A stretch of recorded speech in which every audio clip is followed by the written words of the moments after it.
శ్వేత, ఈరోజు అమావాస్య అంట కదా. నా కాళ్ళకి మా మమ్మీ నల్లటి బొట్టు పెట్టింది. నీ కాళ్ళకి కూడా పెడతానురా శ్వేత.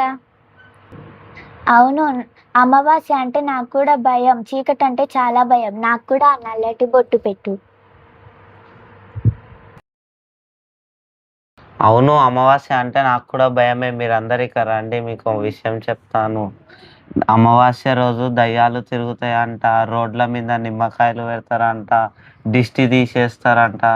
అందుకే అమావాస్య అంటే నాకు చాలా భయం. అందుకే నేను బయటికి వెళ్ళను. శ్వేత, నాకు కూడా చీకటి అంటే భయం, దయ్యాలంటే ఇంకా భయం. మీరందరూ ఏం మాట్లాడుతున్నారు? మూఢనమ్మకాల గురించేనా? మీరు వచ్చినందుకు నాకు కొంచెం ధైర్యంగా ఉంది.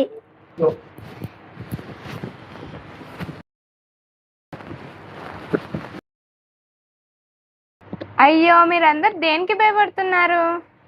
అమావాస్య అంటే నాకు చాలా భయం అక్క. అయ్యో గీత, అమావాస్య అంటే భయపడాల్సిన అవసరం లేదు. సూర్యుడు, చంద్రుడు, భూమి ఒకటే రేఖపై ఉన్నప్పుడు చంద్రుడు వెలుగు మన భూమి మీద పడదు. అందుకోసమనే ఈరోజు మనకి చీకటిగా ఉంటుంది. ఇది మన స్కూల్లో సైన్స్ టీచర్స్ కూడా చెప్పారు కదా. అందుకే భూమి మీద ఉన్న వాళ్ళకి చంద్రుడు కనపడడు. అవునక్క, అమావాస్య అంటే ఇంతే కదా. అంతే, మనం సైన్స్ని ఫాలో కావాలి, మూఢనమ్మకాలని కాదు. అవును, ఇలాంటివి నమ్మొద్దని నేను మా అమ్మ వాళ్ళకి కూడా చెప్తాను. మన ఊర్లలో కూడా ఇలాంటి నమ్మకాలు ఎక్కువగా ఉంటాయి తెలుసా. అది సరే, కానీ నాకు చీకటి అంటే చాలా భయం. దయ్యాలు, భూతాలు గుర్తొస్తాయి. అరే, చీకటి అంటే భయం ఎందుకు? చీకటికి పగలకు కేవలం వెలుతురు మాత్రమే తేడా ఉంటుంది. ఇప్పుడు ఒక చెట్టు ఉంది, ఆ చెట్టుకి మనము ఏమీ లేదు, పొద్దున అలాగే ఉంటుంది, రాత్రి కూడా అలాగే ఉంటుంది. కేవలం మన కళ్ళ లోపం మాత్రమే. మనం నైట్ చూడలేం, పొద్దున చూడగలుగుతాం.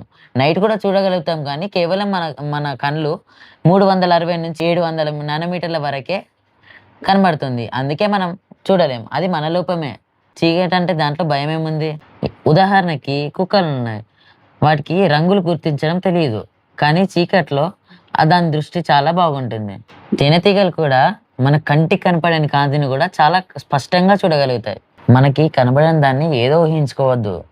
దానివల్ల మనం భయపడితే ఆ భయం కేవలం మన బలహీనత మాత్రమే. జ్ఞానమే వెలుగు, అజ్ఞానమే చీకటి. అరే, ఆదివారం అమావాస్య కదా, దిష్టి తీసి నిమ్మకాయలు రోడ్డు మీద పెడతారు కదా. నాకు అమావాస్య అంటే చాలా భయం. ఆ దిష్టి తీసిన నిమ్మకాయలు కావచ్చు, ఇంకేవైనా వస్తువులు కావచ్చు, అలా వాళ్ళు పెడితే దానివల్ల ఏం ప్రయోజనం ఉండదు. వాటికి ఎలాంటి శక్తి కూడా ఉండదు.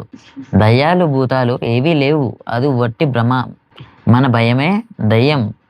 ఈ రోజుల్లో మంత్రగాళ్ళు, ఫకీర్లు, దర్గా దగ్గర అలా వాళ్ళు చాలా మనల్ని మోసం చేస్తున్నారు.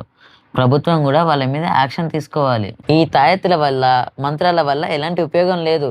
ఈ మంత్రగాళ్ళు, ఫకీర్లు కూడా మనీ వృధా చేస్తారు, మరియు మనల్ని మోసం చేస్తారు, మరియు మన సమయం కూడా వృధా అవుతుంది. ఇలాంటి అమాయకమైన ప్రజలు వాళ్ళని నమ్ముతూ మోసపోతుంటారు. మనం సైంటిఫిక్గా ఆలోచించాలి, తెలివిగా నడుచుకోవాలి. పెద్దవాళ్ళు చెప్పారని గుడ్డిగా మూఢనమ్మకాలని నమ్మకూడదు. థ్యాంక్ యూ అన్నయ్య, మీరు వచ్చి వివరించినందుకు చాలా బాగా అందరికీ అర్థమైంది. లేదంటే వీళ్ళు ఇలాగే మాట్లాడుకునేవారు. అందరికీ జై భీమ్, జై ఇన్సాన్. మేము ఆదివారం అమావాస్య సందర్భంగా మేము ఇక్కడ కలుసుకోవడం జరిగింది. మీ అందరికి అవేర్నెస్ కోసం అని ఒక చిన్న స్కిట్ చేసాము. మూఢనమ్మకాల నిర్మూలన సంఘం నుంచి బాలనాస్తికులం ఈ స్కిట్ చేసాం. Thank you. ఆదివారం లేదు, అమావాస్య లేదు, మూఢనమ్మకాలు విడిచిపెట్టండి.